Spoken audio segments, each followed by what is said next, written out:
Welcome back to Sacred Harmony. I am Pragya, and this conversation is about something we all experience but rarely talk about with honesty, which is adversity. Life has a way of throwing storms at us through illness, heartbreak, uncertainty, and even moments where everything we thought was solid begins to shake. And yet, some people find a way to rise not only stronger, but softer, clearer, and more full. My guest tonight is DK Kang, who is an author, wellness advocate, and a living example of turning pain into practice. Drawing from martial arts, mindfulness, and plant based living, he has transformed adversity into wisdom and created a way of life where food, discipline, and spirit become medicine. Together, we'll explore how resilience can be more than grit. It can be a spiritual practice, a sacred path to harmony in the midst of struggle. So sit back, relax, and yes, let's dive in. First of all, thank you, DK Kang. Thank you for being here, and it's an ultimate pleasure and honor to host you today. Yeah, thank you for having me on your show. It's an honor to be here. It's the same for us. So DK, I have this question that you've lived through intense challenges when the ground beneath you it felt unsteady. What helped you find even a thread of harmony? The places where you were in your mind and the challenges, how you faced it, and what gave you the thread or the motivation to bring it all together and work for yourself. Yeah, so some practices that I do a lot of breath work. I do some meditation. These are all things I learned from martial arts. I have a morning routine that I do. Uh, for me, I'm a pretty spiritual person. I read the Bible every single morning. That's part of my morning routine. I also get some movement. So yeah, those things have kind of grounded me to kind of be present in the moment, but then also to know that I'm not the only one struggling with life situations, life challenges. For example, my wife and I has been really dealt with infertility for about 10 years. And, my wife had some health complications and she had a total hysterectomy. So that kind of sealed our fate of not having children. Another example is my wife was diagnosed with breast cancer in 2024. Soon after, I let my employer know that my wife has breast cancer so I could let them know to have a better flexible work schedule. And a week after I disclosed that, they laid me off. And so all these things have grounded me in to, to know that life is challenging. For instance, I'll give you an example of a quote. It's in the Bible, 2 Corinthians 4:8-9. It says, "We are hard pressed on every side, but not crushed; perplexed, but not in despair; persecuted, but not abandoned; struck down, but not destroyed." And even all the life challenges that I've been through, my wife and I has been through, we're not crushed, we're not destroyed, and we can continue to move forward.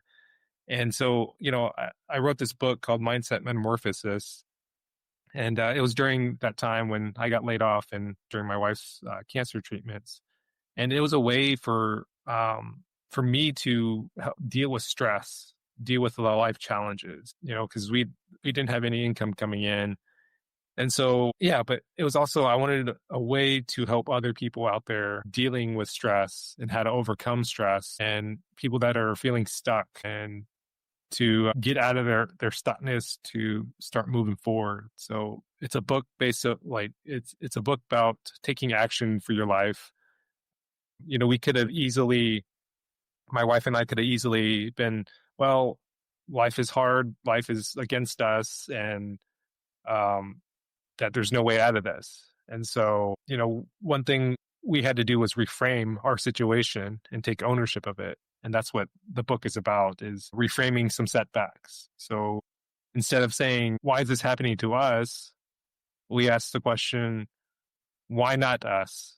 And how can we help someone in the future that may or may not be going through life struggles? And so that's kind of how the book kind of came about. But kind of a long answer to kind of answer your question. So that's kind of just a little bit of story about me. First of all, thank you for sharing your story with us. And it genuinely, takes a lot of effort to actually, bring all of this together. And the reframe that you gave, it is first of all, thank you for sharing that. And it's so beautiful the way you shared your story, because everything has its own deeper meaning. Everything just teaches us something. Also, you call food the sacred medicine, and I actually agree to that, because there is nothing else that can heal you sometimes, rather than just food. It's just good food and your mood is set. So, what role did plant based living and ancestral traditions like kimchi play in your healing journey? And what was the role of food in your journey? Yeah. So when my wife was diagnosed with breast cancer, we started doing a lot of research. We were reading about cancer. We read this book called Chris Beat Cancer. And so Chris Work, the author, he was, I don't know, maybe like mid-20s, like 26, and he had like stage 3 colon cancer, and doctors gave him like 6 months to live. But he actually didn't go the traditional route with chemotherapy. He just had surgery, and then he completely changed his diet to a plant-based diet. And so, and I mean, he's still alive today. And so, we're for us, we're looking at who has done or who has beat cancer and what did they do, and let's follow what they did. And so his book talks a lot about nutrition and how it affects just our immune system. But for me, I live in the United States where, it's called the standard American diet, which is, it spells sad. And so the standard American diet is, all processed foods, sugary drinks, fast food, um, and all those foods, all those chemicals that we ingest into our foods, our bodies actually can't digest it, and that's how we get cancers, and that's how we get autoimmune diseases. And so, after my wife's cancer diagnosis, my wife and I went completely plant-based, a whole food plant-based, to get vitamins, minerals, and nutrients that, processed foods just doesn't give. And so yeah, so we definitely transitioned to that. But me, I grew up, as both my parents are from Korea. They moved here to the United States. So for me, I grew up on a traditional Korean food diet, which is a lot of vegetables, fermented vegetables, and kimchi plays a big role in that. And if you look at fermented foods, whether it be kimchi or sauerkraut or, um, miso or tempeh, those are all like fermented foods that help with gut health because of the probiotics that come with fermented foods. And so about 70% of your immune system sits in your gut. And if we don't feed our gut good things, if it's fast food or processed food, our gut doesn't know what to do with it. Then it takes that processed food and transforms it into, some sort of disease like cancer or something like that. And so, yeah, so that's why we went more full plant-based diet, because after reading a lot of books, we read another book called Beating Cancer with Nutrition. It talks a lot about the whole food plant-based diet. We watch documentaries. There's a documentary called Live to 100, and it's people living to 100 consistently, without having any diseases, without having any health issues, mental health issues, things like that. And it had to do a lot with their diet. And a lot of the diet is a plant-based diet. And so after reading books and watching documentaries and seeing the science behind it, we're like, okay, it's healing. It's medicine, because the foods that we put in is going to affect overall our brain health, our emotions, our energy levels, our healing process. About 2 weeks ago, my wife went and saw her doctor because my wife has to do surveillance for the next 2 years. I mean, my wife's cancer free, but doing surveillance, and her doctor came in, and she just comes in just like, wow, like you look absolutely amazing. And, her doctor was like, I don't know what you're doing, but keep doing what you're doing because you are the best looking patient I've seen in a long time.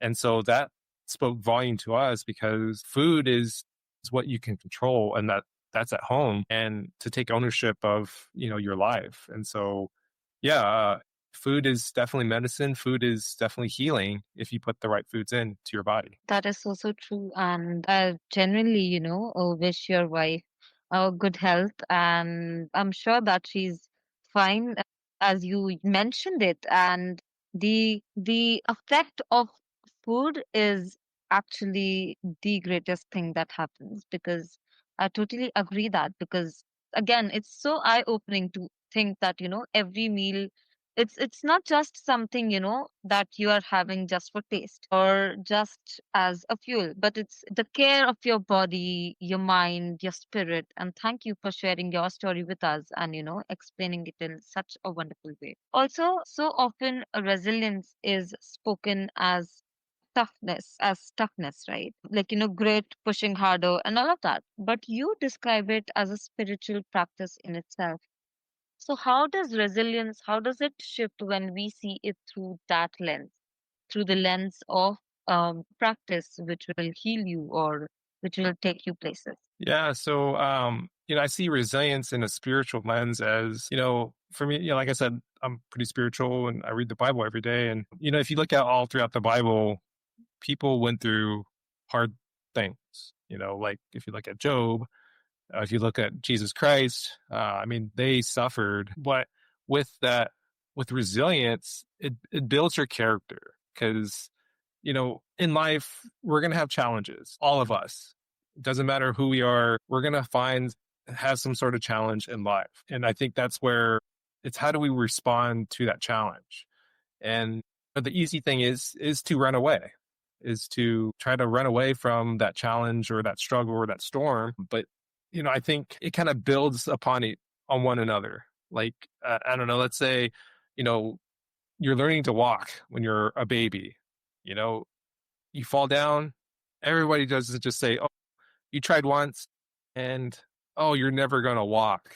No, babies, they stand back up, they try walking again, they fall down again, and they get back up and they keep doing it until they eventually are able to walk and then run. And then it's kind of like the same with life. So many of us as humans, as adults, we see a challenge or we see a struggle where it's very hard, or my wife has breast cancer, I lost my job. And then it's easy to quit. It's easy to give up. And but I think that's where you build resilience, is facing those challenges and knowing that there's other people that are facing similar challenges. Thinking about breast cancer, or cancer in general. We read where it said cancer isn't a genetic disease no more. It's about 5%. The other 95% is lifestyle. It's from what you're eating to the stress that you have. But at the same time, like the numbers is 1 in 4 people will get cancer. And so, it's what are you going to do with that? What are you going to respond to that? And that builds your resilience. For me, I've done martial arts for 34 years now, and it goes the same when, kicks and punches are coming at you. It's how do you respond? And it can be very scary. But as you continue to face that challenge, you build that resilience up. And it's the same when those punch and kicks come at you in real life, job loss, some sort of cancer, loss of family members, things like that. I mean, again, it's how you respond, and you build up that resilient muscle, and then something bigger challenge will come. Then it's like, oh, I've kind of faced something similar to this. Okay, I can move forward instead of moving backwards. And so, yeah, that and that's where growth takes place, is when you're facing those challenges. That beautifully redefines what resilience is. And I would just like to add up to it, from my POV, that it's not about, burning out in the moment, but also aligning with values that actually sustain us. And that makes much, much more sense. Also, in times of crisis, people often feel powerless. So, what small daily rituals can give them back a sense of control, grounding, and hope? What is that one ritual that you would suggest? Yeah, I mean, kind of going back to what you're saying about values, what do you value? For me, I valued my wife's being there for my wife's cancer treatments. For me, I was like, well, there's always more jobs out there. Money's always gonna, money's always there. And so, I think starting from where you're at and starting small. If you value fitness or trying to get back in shape, start putting into your daily routine or add it into your schedule somehow, whether it be going for a walk outside, getting some sunlight. I mean, that's just the fitness part. I mean, if it's you're trying to eat healthier, if that's a big value for you, start eliminating some of the processed foods and start cooking at home. Just start small. Maybe just do one meal a week, eating at home, and then build up to it. Once you get comfortable with that, start doing 2 or 3 days a week eating at home where you're cooking. Uh, just start small. It doesn't matter what it is. Rome wasn't built in a day. The world wasn't built in a day, and yet we as humans expect everything to be done immediately or right now because we want that instant gratification. But you know, that's not life. Life isn't that way. You don't learn to walk in one day. You don't become a black belt in one day. I mean, you don't learn how to drive a car in one day. I mean, you build upon it and then you get better and better at it. And so, yeah, that's a way to start, is to start small and be consistent. That's actually a great practice and a great insight on the rituals. Thank you for that again. Many listeners right now, they may still be in their own dark season. Everybody is somewhere in their life struggling sometimes. So it might be them grieving or struggling with, their career or with their personal spaces or relationships or, the health of their loved ones. So, what message would you share with them about beginning the journey towards harmony and, also aligning their thoughts with their spirit and their soul? So, what is your take on that? Yeah, if you're feeling stuck, get help. Find a mentor. Find someone that's been there in your position. Find professional help. Therapy is a great resource. But continue to learn about yourself, learn about just other ways to have personal development. I mean, read books. My book is a personal development book. Helps with just the daily struggles. I talk about habit stacking and I talk about discipline. I talk about being consistent. We we can't sit back as humans and just think that, oh, life is just going to happen. No, we have to put action into what we're trying to achieve. If you're trying to run a marathon, you don't just sit down and think about it. Think about running a marathon, but you know, go actually sign up for it, take that action, and then start actually training for it. You don't just become healthier. Take action on, okay, I'm going to start adding carrots into my meals or some sort of vegetable, or I'm not going to eat cake and donuts, and so you got to take that action. Uh, and so, just continue to learn and then apply that, whatever you're learning. There's a lot of practicals in my book that I talk about for people to start applying for their own life. You got to take ownership. And so many of us, I could easily been in that victim mindset of, the world is against us and just blame everybody. Oh, my wife got cancer, and blame whoever, whatever it is. No, we took ownership of it and we took action to, better our life and to take action to do what books that we're reading to do. And so, yeah, just take some little action. That feels deeply reassuring. And the reminder that, sometimes the smallest step forward is already a victory worth honoring is actually so astonishing because, yes, that also looks pragmatic and that is doable. So thank you for that. Also, when progress, it feels unbearably slow sometimes. People, they work for themselves, they're working, they're taking all the steps that they should. But the progress, it feels very slow. And sometimes even every effort that we are doing as people, as humans, they do not result to anything. So how do they keep faith alive without, giving up on themselves? And they just keep this belief that, yes, doing it for their own good would help them in the long run. Yeah, I think I mean, yeah, progress is slow, but I think also if we take a step back and do some like reflection and kind of like being gratitude, like having gratitude of where we came from to where we are now. And so, just doing some reflection on looking back like, hey, 6 months ago or a year ago, I wasn't at this place that I'm now. And I think, yeah, I think it's good to, because a lot of times we're kind of so narrow focus on like, what's the next goal? What's the next achievement to do?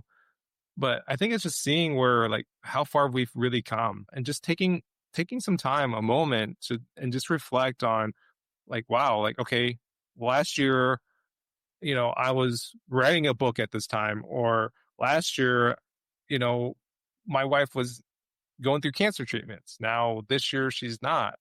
And so, yeah, I mean, I think just having that reflection, because I think we get so focused on what the future holds, but instead of being like in the present moment of like, okay, wow, like I have come far. I'm not as stressed as I was a year ago, or I'm doing better financially, things like that. I'm just giving these as examples, but yeah, I think just reflecting and to see how far we've come. Thank you. Thank you for that. Listeners, on Sacred Harmony, my conversation with DK Kang reminded me that adversity is not just something to survive, it's something that refines us. If we allow it. Through mindful eating, daily discipline, and a spiritual approach to resilience, we are reminded that harmony is not the absence of storms, it's the art of finding our breath, our balance, and our strength right in the middle of them.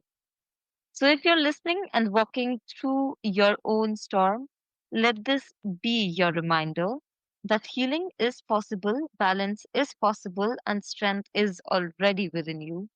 It begins not with grand leaps, but with the quiet choices you make today. I am Pragya, and thank you for joining me on Sacred Harmony. Until next time, may you stay grounded, stay nourished, and stay open to the wisdom even adversity brings. And thank you so much, DK Kang. Thank you for this wonderful conversation. And thank you for all your insights. And thank you for sharing your story with us today. And it was such a great time and a pleasure to host you. Yeah, thank you so much. Yeah, if you want to get a hold of me, you can go to my website at dkkang.com. And if you sign up for my newsletter, I'm actually giving away the first chapter of Mindset Metamorphosis as a free download if you subscribe to my newsletter. And if you want to get a hold of me, email is usually the best way. It's dk at dkkang.com. And I usually respond in about 3 days. And then my book, Mindset Metamorphosis, is on Amazon. And so you can get it there. So thank you for having me.